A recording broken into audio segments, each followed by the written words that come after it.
नमस्कार मंडळी. प्रसिद्ध टेस्ला या कार कंपनीचं शोरूम नुकतंच मुंबईमध्ये ओपन झालं.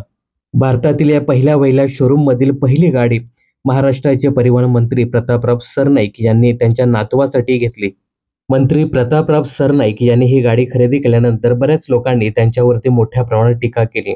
यामध्येच आता प्रसिद्ध मराठी अभिनेता आस्ताद काळे यांनी सुद्धा प्रतापराव सरनाईक यांना काही प्रश्न विचारले आहेत. तर फेसबुकवरती एक पोस्ट लिहत आस्ताद काळे लिहितोय, त्या नातवासाठी घेतलेल्या नवीन टेस्ला रूपी खेळण्याची किंमत किती आहे हो काका? आणि प्रामाणिकपणे काम करणाऱ्या, कर भरणाऱ्या, तरी खड्ड्यामधून आमच्या कष्टाच्या पैशातून घेतलेली वाहनं चालवावी लागणाऱ्या आमच्यासारख्या नागरिकांच्या जीवाची किंमत किती आहे हो काका? पुढे असतात काही प्रश्न विचारतो आणि म्हणतो, एवढा पैसा आला तरी कुठून काका?